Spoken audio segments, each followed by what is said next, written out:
welcome to my channel. I'm Nicolette and I'm going to give you 10 tips that will help you save money on your next trip to Japan. Okay, so let's get started. So tip number 1, if you're not familiar with being in Japan or maybe you've heard of an Opentoe, maybe you know what it is but you've never actually had one. Well, if you go to the supermarket between, let's say, 6:30-ish, between 7 and about closing time, you will be able to get an Opentoe for half off. And so they're really not too expensive. In the city that I used to live in, I could go to the train station at about 6:30, 6:45-ish, and I would get an Opentoe for like 250 yen. So, I mean, a meal for 250, you're not gonna beat that anywhere. So tip number 2, if you have a lot of time, I mean like a lot of time, if you're coming for a couple weeks and you don't mind spending a little bit of time on the bus to save money, well, you can take the bus. I don't know what country you're from. If you're like me, you're from the US, taking the bus isn't all that great. I don't like taking the bus. Actually, I've only taken the bus back home a few times, maybe once or twice. But here, taking the bus, they're always punctual. They are extremely clean, so you don't have to worry about that. And I mean, just normal people take the bus.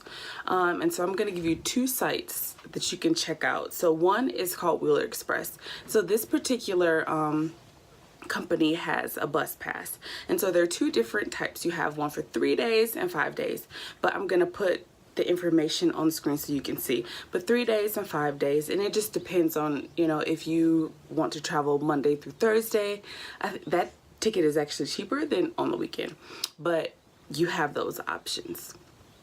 Okay, so tip number 3, I don't really, well, you know, dinner is expensive, right? So lunch, go eat for lunch, go out to eat for lunch. And for dinner, maybe that's the day that you can do an Opentoe or something. But save money, go out for lunch. Like if you want something like Japanese style, or if you want yakiniku, or you know, something like that. There are some places that prices don't really change too much, like ramen. I don't think it matters when you go, the price is pretty much the same.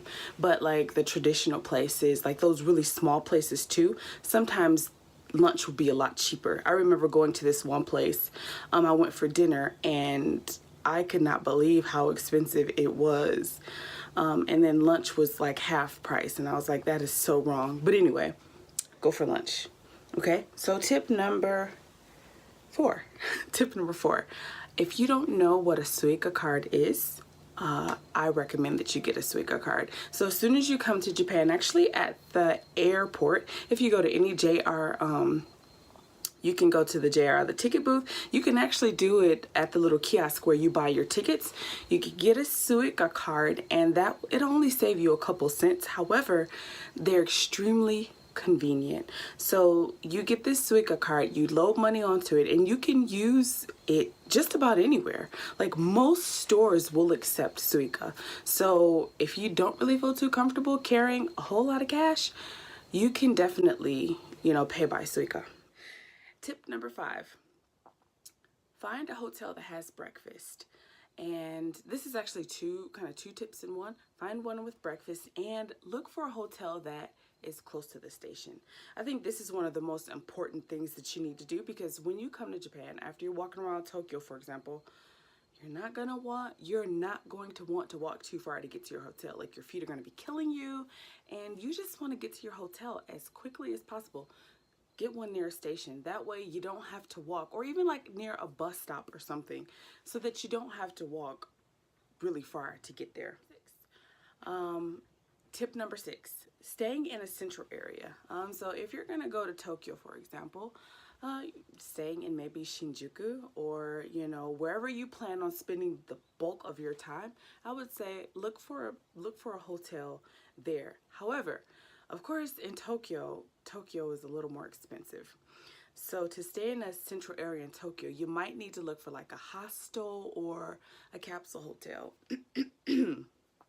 So if you don't know what capsule hotels are, I will have another video talking about capsule hotels. But you can definitely stay in either one, hostels or capsule hotels. Tip number 7. When I go home, I always exchange money here before I leave, because exchanging money back home is a lot more expensive. And even when I was in my home country, I actually exchanged money at the bank. So if you can exchange money at your bank or something like that, I say do it. Don't do it at the airport, like in the US, for example, because it's a lot more expensive. You can always call, or you can always check online to see what the rates are, and that can kind of help you determine if it's better to just wait until you get to Japan or to do it in your home country. But if you can't really do it in your home country, you can always go to the post office in Japan to do it. You can do it at the airport, and the post office usually has pretty good rates, so I recommend either or is fine. Tip number 8. So I think one of the most important things, honestly, is visiting the non-touristy areas. And I say that for a couple reasons. One, it's not as crowded, right? So when I go to Tokyo, I actually like going when nobody is there. So there are a couple times of year where if you go, it's like almost there's nobody there. Most Japanese people, they might be back home with their families. So if you're familiar with the times when to go, that's cool. But if you're not, well, go to places that aren't as touristy, and I can assure you, you'll have a wonderful time either way. And that's another thing. I'm going to do another video about some non-touristy recommendations, because I have several. Okay, and tip number 9. So this is also 2 tips in one. So if you're not familiar with the rail pass, maybe you are, they're kind of expensive. And just say if you're on a budget, you can't afford a rail pass, well, there's another thing that you can do. So they have something called the Juhachikipu. And so the Juhachikipu is, it's a ticket that you can use, when is it? You can use it, I think in like March/April. And you can use it in December, and you can use it in, I think, either July or August. I'll put the information up so that you can see.